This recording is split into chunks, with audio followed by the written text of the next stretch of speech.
Okay, it's going to be a review of Tupac's second album. This is called Strictly for My N.I.G.G.A.Z. It was supposed to be called Troublesome 21. Time Warner rejected it. You know, he was in a lot of hot water. Dan Quayle tried to ban his first album. So they forced him to change the title. You would think they would have forced him to change this title as well. There's really not too many rap albums that I could think of that actually had the N word in the title, but it was actually a backronym for Never Ignorant, Getting Goals Accomplished. I'm assuming the album was already done by the time he had to change the title of it, but there is a title track with the same name. But yeah, it does make sense. He's been known to use backronyms before. Not too long after this, he started Thug Life, which is actually a backronym for The Hate You Give Little Infants Fucks Everybody. So the title actually does make sense. But it's ironic, man. This was released on February 16th, 1993. It's really ironic because I've always said growing up, like the worst day of my life, it was February 16th, 94. And a lot of it, I'm not going to tell the story now, but, you know, the worst day of my life. And it had to do with the N word as well.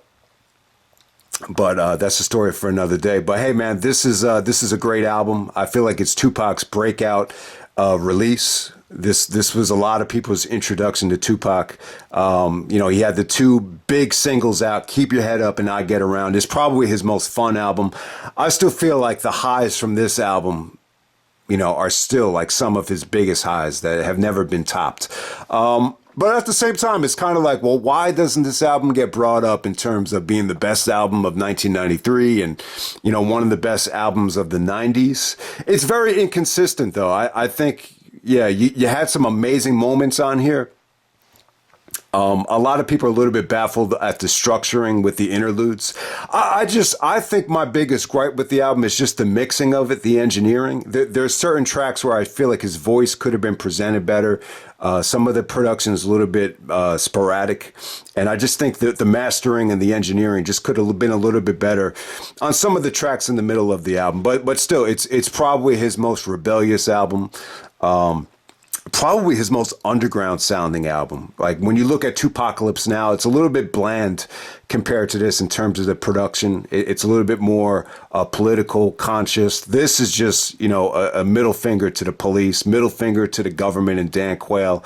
So yeah, you know, you really get the feeling like he wanted to, you know, continue that character in Juice. He wanted to kind of bring it into his music and kind of live off that persona.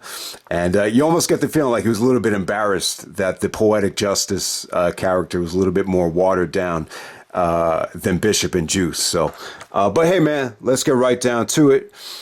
Like I said, man, there's some amazing singles on this album. You got 3 great singles. The first single was actually Holler If You Hear Me. So this came out in early 93. It sounds more like a 92 album than a 93, 94 golden, you know, era release. So I think that kind of has it working against it. But Holla If You Hear Me is a great track. You know, they mix multiple samples here, including the Atomic Dog sample with the intro. And, you know, that's one of the arts to sampling. I know sampling in rap has gotten criticism over the years, especially with Puffy, but that's part of the art. Can you take multiple sounds, mix them together, and create your own out of it? And that's what this track has here. This is just, you know, it's an up-tempo track. They actually use it in the Above the Rim soundtrack. And it's funny because Tupac's a bad guy in Above the Rim. He's a bad coach. He's a drug dealer. And during the track, he's actually getting his ass kicked and he's throwing things and he's cursing. So it's just kind of ironic that they use his song, you know, for a track where they're, you know, he's very vulnerable in the actual movie. But yeah, for as good as the Above the Rim soundtrack was, you needed something a little bit up-tempo for a basketball movie.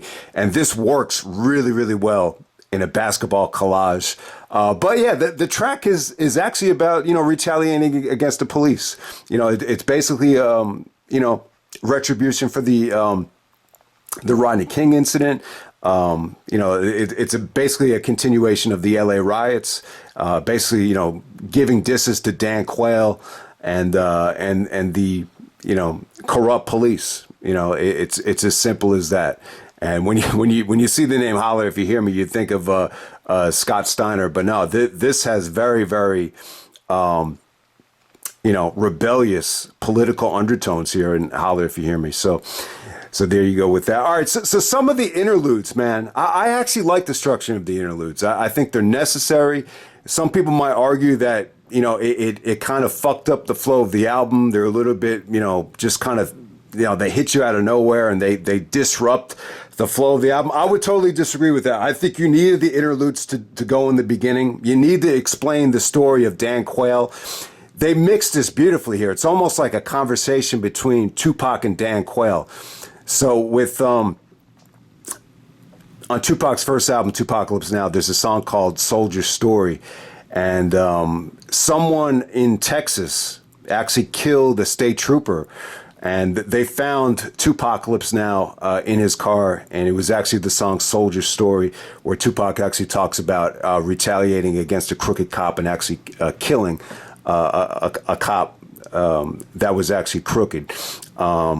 So Dan Quayle got a hold of the record and just said he basically ordered record stores to ban the release and not sell the product, and obviously he was on a lot of hot water first. So and then they edited like Tupac's footage that you can't expect me to be a perfect person. Like I'm gonna do what I'm gonna do. I'm not a role model. So I actually liked it, man. I thought it was a dope beat, dope editing. I thought it really kind of set the tone for the rest of the album, so it definitely gets a thumbs up for me. So that's Pac's theme, the interlude, featuring the Dan Quayle and Tupac Shakur conversation. Okay, so in between the two interludes, we have Point the Finger. I thought this was a dope track. It really does feel like Tupac is very rebellious here, almost like he's at his most juvenile here. Obviously, Point the Finger is a direct reference to some of the government officials like Dan Quayle, like just blaming him inadequately, for some of the records he's made in the past. But at the same time, this is a continuation of just, going at some of the crooked police here. But overall, I like the sampling here. You sample the ghetto. Tupac was a huge Ghetto Boys fan. I believe his favorite album was actually Ghetto Boys' first release, Grip It on Another Level, from 1989. That's a very political, and it's almost like it would definitely make sense because Tupac his mother was a Black Panther. That is very just like pro-black and just anti-establishment. The Ghetto Boys' first release, and then at the same time they used the crisscross sample from "Warm It Up, Chris," where he's like, "You could get the finger, the middle, warm it up, Chris." But crisscross was great. They deserve a lot of credit for getting young kids into hip hop music. Obviously, they were very marketable when they were young. So it's almost the beat feels like something that Cypress Hill would have done on their first album. I don't know. This is the track that reminds me if I could just kill a man from Cypress Hill. But yeah, it's a dope track. I wouldn't say it's Tupac at his most lyrical, but he's definitely saying some really, really, he's making some good points here. There's some really, really dope lines, even if it doesn't sound like it's Tupac, like at his best in terms of the mixing and the actual lyrical content. But it's a dope track. And then we're going to move along to Something to Die For, the interlude that I just uploaded for the, to start off this summer of Pac, just in case CM Punk disappointed us again. But hey, I thought this is a great interlude. It really kind of gives you goosebumps. It gets your blood boiling. Something to die for. If you can't find something to live for, you better find something to die for. It's something his mother had told him when he was growing up, and it really is cool. It really kind of shows you the side effect of becoming famous. Obviously you want to become famous and make money and everything like that, but what goes along with it is just a lot of jealousy. People were telling him that he's changed, and he's like, yeah, it's not that I've changed, but it's funny how you motherfuckers rearranged when I found fame. And then he talks about the situation, the jealousy. They threw a tribute for him at Marin City. He was really, really close to a female. I think she was like a guidance counselor from his high school. And they threw this huge concert for him, as he was becoming famous from the movie and the first album. But apparently like a fight broke out. There were some people that just disagreed with him about his stance on Marin City with the, the political views. I don't really even know exactly what happened, but it's a really, really weird situation. So a fight breaks out. He actually has a gun in his backpack, and it fell to the ground. And then eventually, a poor little innocent kid named Young Quaid was actually shot while riding a bike, and he actually lost his life. The kid was like 5 years old, and apparently Tupac was crushed. He was distraught over it, and so that would explain it. You know, and it's funny, and not until I saw the documentary, this interlude just makes so much more sense to me now. And when he said that jealousy and recklessness is not something to die for, and it has to do with that. So he's basically implying that if it wasn't for, you know, all the commotion, all the jealousy, all the recklessness, this poor little kid would not have gotten shot. So obviously he was in deep trouble over it, because apparently it was his gun that was fired. And it did fall to the ground, but you know, it's an unfortunate situation, and it's probably one of like the top five, you know, legal battles that he was ever involved with. But yeah, and I think the record company had to settle for like three to $500,000 right there. And then they also bring up the Latasha Harlins situation, where he mentions that a bottle of juice is not something to die for, in reference to this poor little girl just trying to buy some orange juice at a Korean-owned, you know, liquor store, and she was about to pay for it, and you know, I guess they thought she was going to steal it, and they just shot her in the head, and eventually this led to the L.A. riots, and it's really a great line. You know, a bottle of juice is not something to die for. You know, it's really a problem that existed on the West Coast, particularly in Los Angeles. Menace to Society, they touched on this as well, with how, you know, judgmental and how you know, paranoid some of these Korean, you know, store owners could be, you know, when blacks would actually go into the stores and potentially buy stuff, just worried that they were going to steal something. And Ice Cube talked about this on Black Korea as well. And, you know, I think more than anything, you know, in combination with the Rodney King situation, this incident is what really sparked the LA riots, and he talked about it here. And, you know, the ending of it, he's talking about, you know, don't be jealous, just unite. One brother teaches another brother.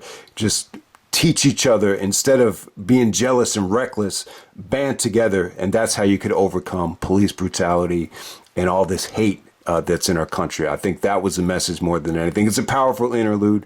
Some people might not understand it. I played the interlude like for people in the past, and you know, he's kind of using that soldier persona, and the vocals sound a little bit weird at first, but if you could just let this thing digest, it's a very powerful, meaningful interlude, and I just hope I did it justice, and I hope everyone appreciated the fact that I uploaded it. I thought it was, I at the time, I just felt like I needed something to get my blood boiling. All right, and then we move on to Last Words, featuring Ice Cube and Ice-T. Great track right here. This is, you know, along with Holler If You Hear Me, probably the most upbeat and just rebellious track. It's just a lyrical assault, man. So it's still Ice Cube in his prime. Ice-T was really, really good, man. I mean, I haven't really appreciated Ice-T until recently. I mean, he probably steals the show, like, from a lyrical standpoint here. And it's funny, man. Like, I remember listening to this on the bus, and this girl was like, "What the hell are you listening to?" I'm like, "All right, you want to check it out?" And he said something about, you know, I can't say the word, but he said, you know, black people being on a roof, and she's like, "Did he just say he's on a roof?" And I'm like, yeah, I guess he did. But Tupac was great here. And it's a continuation of the interlude. You know, he kind of expands on what was said in the interlude with the uniting. And once again, giving shots at Dan Quayle. He's like, Dan Quayle, you got to get your ass kicked. If it was up to you, you know, we'd all be in the casket. So just a lot of subliminal disses, or not even subliminal, but calling out Dan Quayle. And it's funny, man, like I'm thinking now, like he's not really beefing with any one particular rapper. God damn, and Point the Finger, he had a line where he said, "Only jealous motherfuckers beef." It really is crazy that he would say that, you know, especially at 21 while he's still young. You would think the younger version of Tupac would be the one that's beefing with everybody, but it just kind of shows you how all the cases, the rape case. I think getting shot, I think all that kind of led to the paranoia and to, not being able to trust anybody. I think at this particular time, he had in the back of his mind that a black person would never ever shoot him, and I think that kind of changed everything. That he actually had the mentality of, you wouldn't beef with anybody unless you're jealous, and obviously that mentality changed. But I really appreciated that he said that, and it is really really cool that he would say something like that back then. All right, and then moving along to Soldier's Revenge and Peep Game. These songs go hand in hand.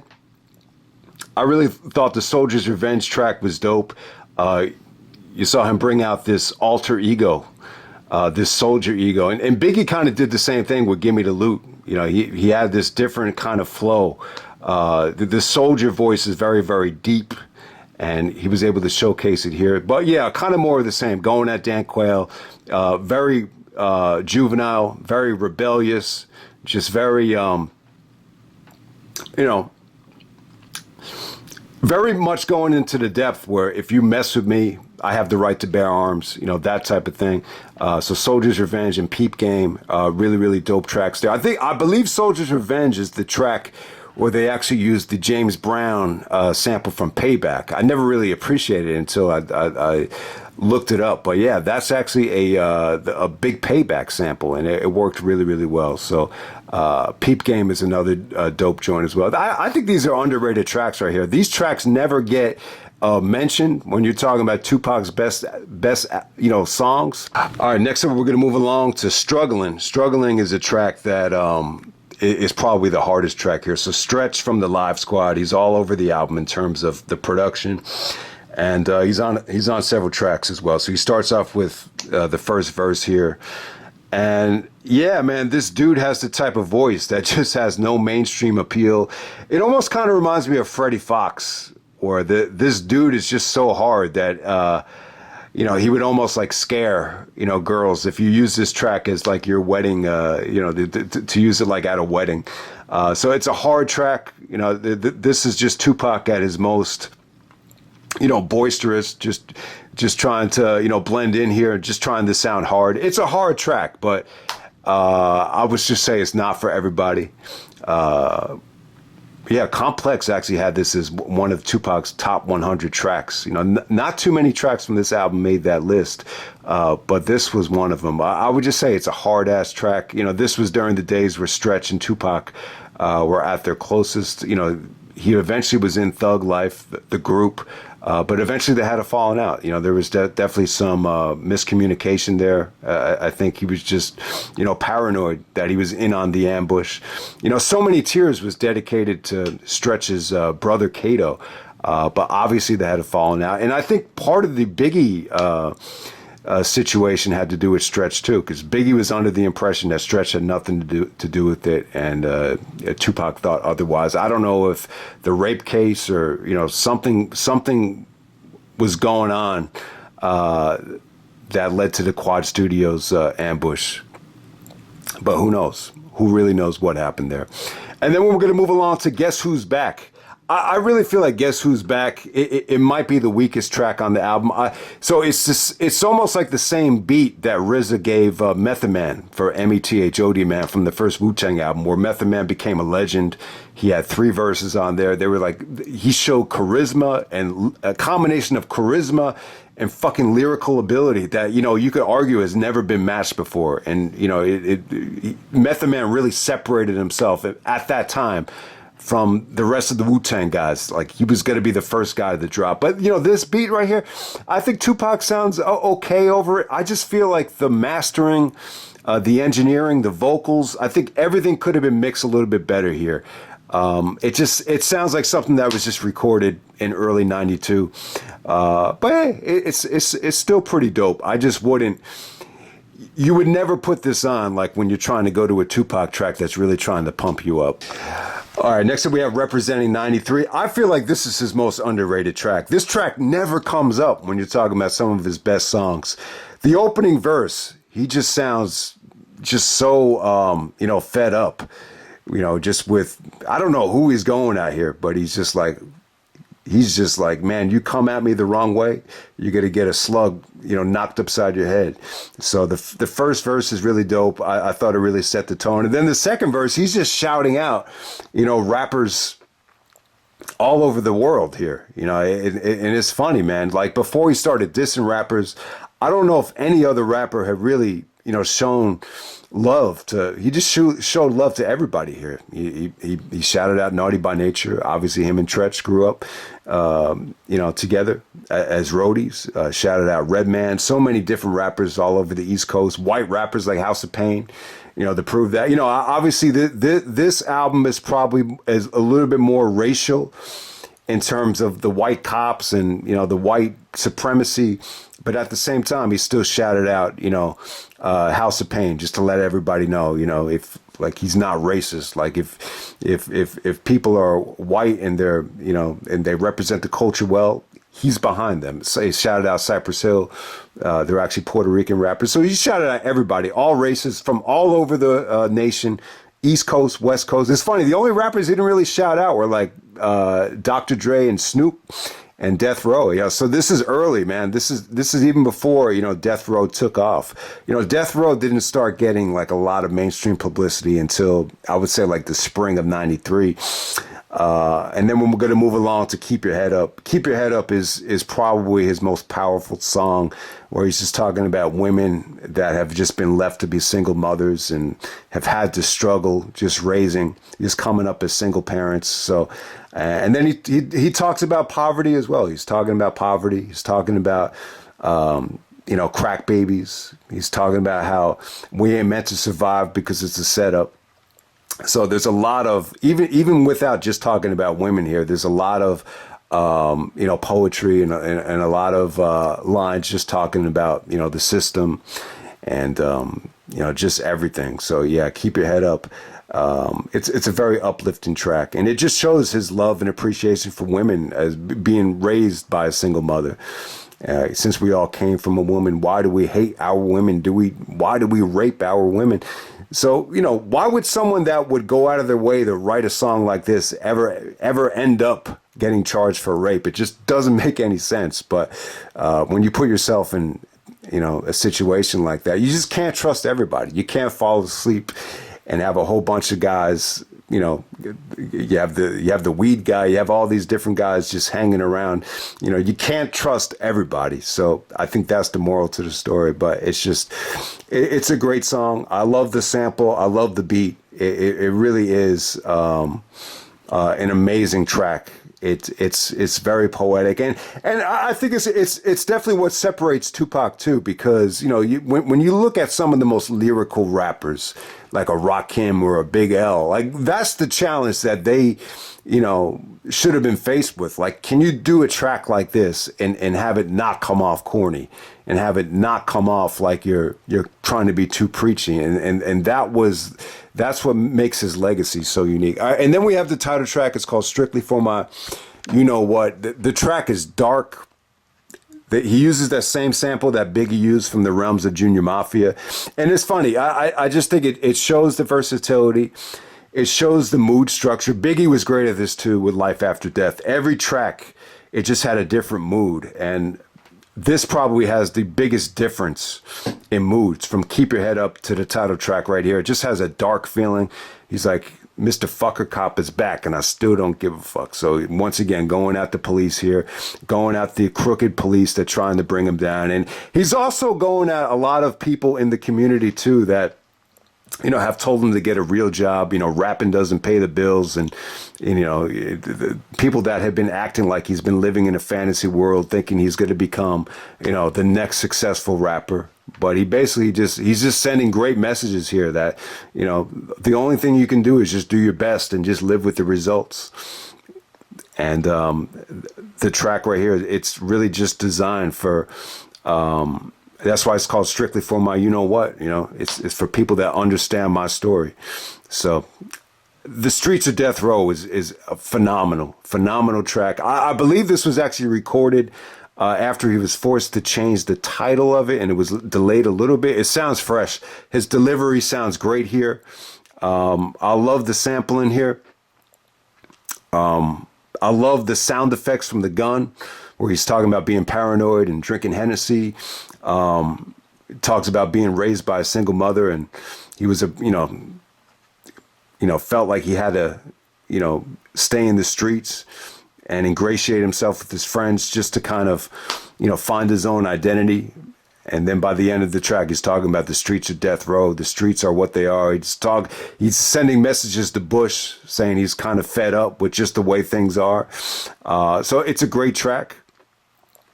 Once again, it almost feels like the blending of the Me Against the World version with some of the paranoia setting in, starting the drink. He's mixing Hennessy. And some of those gun sound effects were just really, really well done.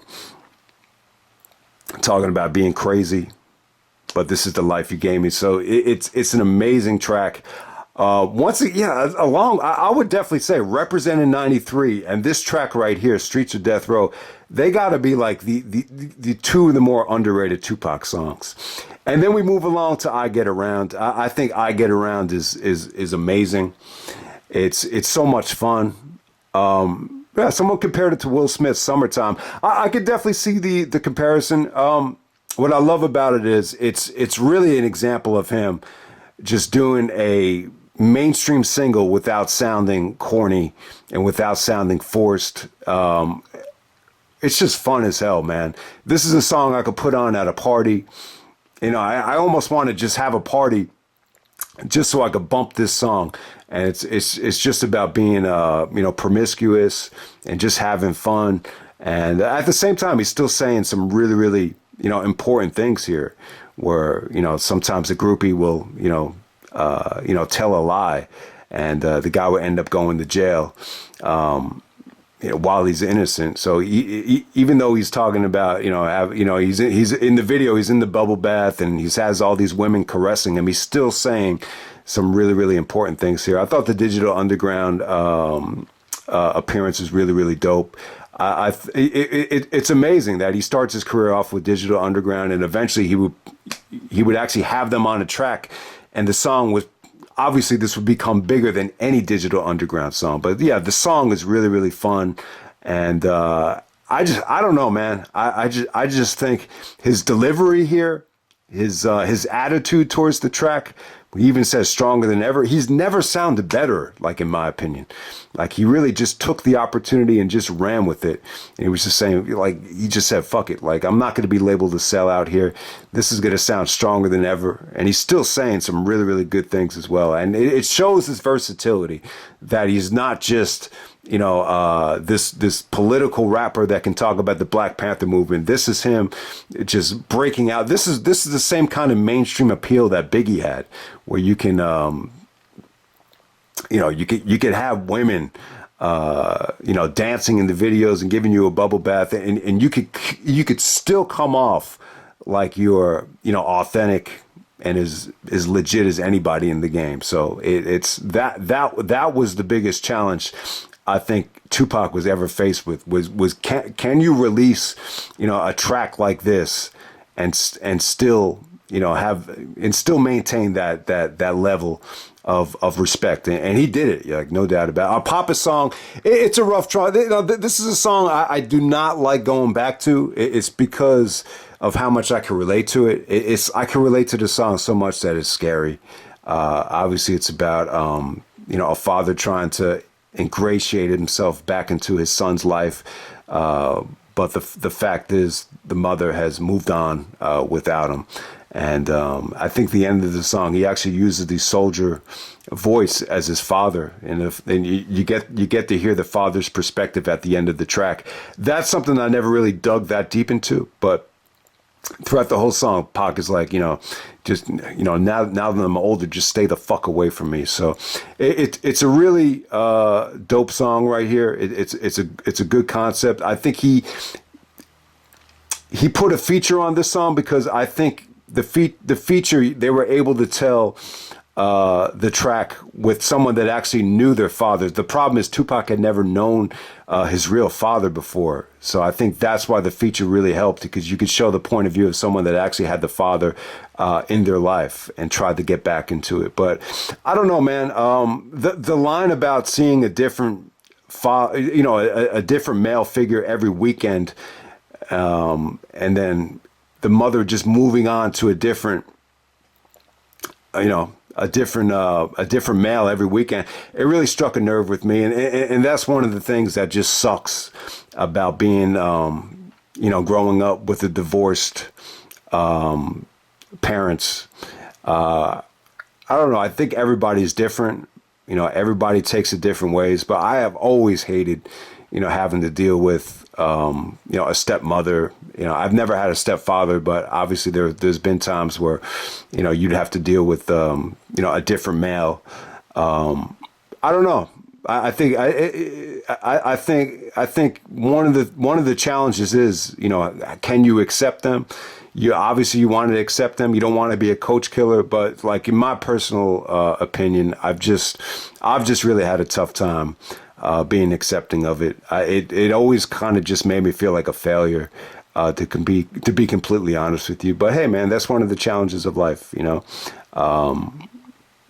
But I think the point that I think I'm trying to get through here is, if you notice something not right, and if you are not as accepting of a stepmother or a stepfather, and you don't think something's right about it, you don't think the intentions are right, then don't be afraid to speak up on it.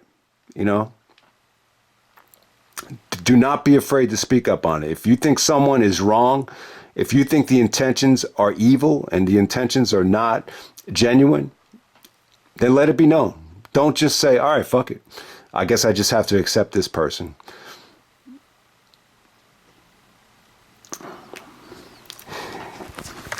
And then the closeout track, we got 5 Deadly Venoms, featuring Treach of Naughty by Nature, Apache, and the Live Squad. This is a hard track. Tupac actually freestyled this track at a party with Treach and I think it was Brand Nubian. What's his name again? Grand Poobah from Brand Nubia. It's funny, when Grand Poobah started freestyling, Tupac just looked like annoyed. You could definitely see a lot of CM Punk in Tupac. There's no doubt about it. But hey, man, this is the first time where Tupac and Treach were ever on the same track together. The only other track would be from the Above the Rim soundtrack. I think I like that track a lot better, actually. Loyal to the Game. I love that track. This is still good, though. Tupac has some great lines here. He's talking about, let's see who's the G with the bigger nuts. Treach had a very unique verse as well. So this is still prime Treach from Naughty by Nature. And it just kind of got me thinking, man, I thought it would have been really cool to see Tupac and Treach as part of Naughty by Nature. I don't know if Tommy Boy could have made it happen. Obviously they didn't probably want to bail Tupac out of jail. But I always say to myself, man, it would have been a much better fit for Tupac, just in terms of his health and him being alive, to join Naughty by Nature. You still could have had Vinny as a hype man, KG as the producer, and then you got the 2 roadies and Treach and Tupac as part of Naughty by Nature. That would have been dope as hell. But, you could definitely argue that Tupac is such a great artist that he needed to be by himself. Treach never really had the chance to break out in a singles career or a solo career. He always said that he didn't really need it. I don't know. I've always felt like Treach could have been a more popular rapper. I feel like he's an underrated rapper. Eminem thinks he's one of the best. I think he's one of the best too. But yeah, the combination of him and Tupac, deadly combination. And I would agree though. I think Treach was, I don't know if I said this before, but I think Treach would have been a better fit to induct Tupac at the Rock and Roll Hall of Fame than Snoop. But that's a story for another day. But hey, man, it's a great album. There's a lot of great songs here. Definitely his most inconsistent work, but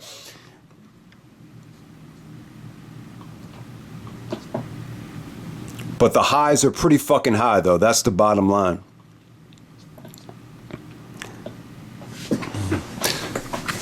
Let me just read the review from the source. So the source only gave this 3.5 mics. Haunting psychedelic R&B grooves with eerie vocal and synth effects play off raging bomb squad style gangster shit on this talented Oakland rapper's second LP. If you've seen him on stage, on the big screen, or just kicking in person at a club, you know that Tupac is a brother who lives the hardcore life 24/7, the combination of 60s black political thought and 90s urban reality. Tupac is not afraid to speak his mind. And while some may consider his anti-cop tirades and wild-eye preaching unnerving, he at least gives listeners a much-needed break from smoking Phillies and busting other brothers in the head. He is at his best on cuts like Keep Your Head Up, a smooth but hardcore R&B track that offers mental solution to today's hard times, and Papa's Song, where he balances the gangster tendencies of street life with meaningful revelations on what's missing in the lives of many of today's youth. He ironically sounds like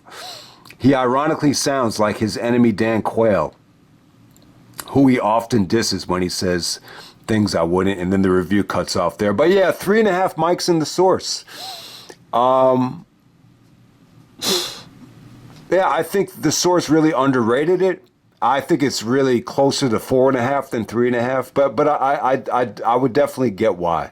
You know, they talked about how the a lot of people had some of an issue with the interludes, but I would say more than anything, I think my biggest gripe with the album is just some of the mixing just could have been better. I definitely think Tupac had gotten better, consistent. I think he became more consistent. I just think his delivery definitely got better over the years. But it's definitely a huge step up from Tupacalypse Now. I think the album is really entertaining. I think it's fun. If anything, I think it makes his debut album, feel a little bit bland and boring, compared to the Strictly album. But that's pretty much it, guys. That's Tupac's second album. Let me know what you think, and I'm out. All right.